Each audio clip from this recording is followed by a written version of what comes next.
Hello all and welcome to another episode of the Final 250, and we're in Thetford today visiting yet another CEX I've never been to before. It's a nice little scenic town, this one. I quite like it here, to be honest with you. So hopefully we'll find some more for the Final 250. The current collection stands at 973, so hopefully obviously we can tick a few more off and get closer to the final 200. So let's get to that CEX. It's just about opened now. We'll have a look around, get some in-store footage as well, and of course at the end of the video we'll show you what you picked up and ticked off the final 250. Let's get to that CEX.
Okay, so back home from Thetford now, and I would say Thetford is a nice store, but it's definitely one of those stores that is on the smaller side, and I think it's the smallest selection of 360 that I've visited in these final 250 and 300 videos that I have been doing so far. However, I have been able to add 3 games to the collection, taking us up to 976 from 973, but there is a bonus 4th game to show you in this as well, because I found a really cool special edition of a game that I really like. Not really collecting special editions, but when they're cool and from games I like and cheap, I'm going to pick them up as well, so I'll show you that too. But let's crack on with the 3 games that are new to the £360 set that I'm going for, and of course I'll show you those in ascending price order. And first up, you're already looking at it, obviously, it's Rayman Raving Rabbids. Now, I nearly had this game once before in a previous episode, however, missing manual. This store seemingly had all of the manuals in the cases, so kind of knew before I took them to the counter whether I was going to get them or not.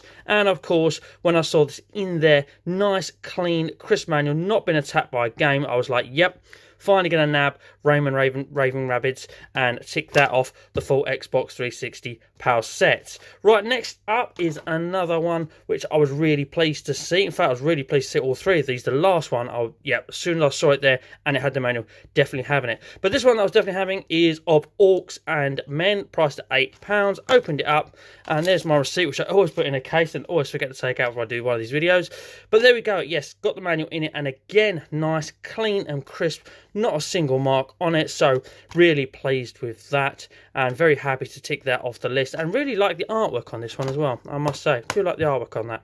And £8, what a bargain, what an absolute bargain. But this last one, really pleased to have seen this and finally got it. It's only the 2nd time I've seen it in a CEX. It did crop up in one of my local CEXs, and they generally had the manual in the cases. It didn't have a manual in the case. I took it to the counter because I knew it was worth trying, and unfortunately there was no manual behind the counter. But as soon as I saw this and I was like, please have the manual, I opened it up. It had the manual, and again, no sticker on it again. Extra bit of paperwork behind it. I would imagine that's been used, but we'll try it, you know, the multiplayer online pass, because we want to get those online achievements, hopefully, as well. But yeah, nice, clean, crisp manual, not been attacked by a game, in fantastic condition as well. Really pleased to have this. I just feel like this one goes under the radar as quite a hard one to get. So if you ever see this, I would advise you pick it up, because this one has only gone one way. When I saw it before, I'm pretty sure it's priced somewhere between £10 and £15. And obviously I left it behind because it didn't have a manual, and it's crept up to 20 now. Honestly, just don't see it about this one about much, and feel it goes under the radar. So really pleased to have that. But anyway, the bonus 4th game, which is obviously not being ticked off the list because I already have it. I saw this copy of Need for Speed Shift Special Edition. I've known about this special edition, and I've always thought it was cool, and I've always kind of wanted it. I played the game, I really like the game. It's one of the Need for Speeds I really, really like. So I wanted it, even though I'm not really collecting special editions. But I'm going to pick them up if I like them, especially at £2.50. But anyway, so it's got this slipcase here. And you take this out slipcase off, and it's got this other slipcase as well, which is a tyre, which I just think is really cool, really unique, not something you see very often. So yeah, anyway, you take the tyre off. It's got a normal copy of the game in it, but you open up the game, and it's got a poster in it as well, and then it's got some extra codes behind the manual as well. That bit of paper's in there, so we'll try both of those out and hopefully they'll work. But you never know, the person that previously owned this might have used them, so they might not. But yeah, all complete as well with these really cool slip cases. And at £2.50, I just thought, you know what, we'll add that to my collection, and we'll keep my other version, which doesn't have all these cool slip cases. But it just, for me, it was really cool to find this and add this to the collection, as I say, just because I think it's really cool. So there we go, picked up Need for Speed Special Edition for £2.50 as kind of a little bonus in this video as well. So ladies and gentlemen, if you have enjoyed this episode, please do hit a thumbs up, and if you're not subscribed to the channel, please consider subscribing. There's more of these final episodes to come as we keep on ticking away at the full Xbox 360 PAL set. Like I said, collection stands at 976 now, and we have another trip to another CEX I've never been to coming real soon as well. So hopefully we can tick even more off. But anyway, that's it for this episode. This just leaves me to say thank you very much for watching, and as always, please do take care.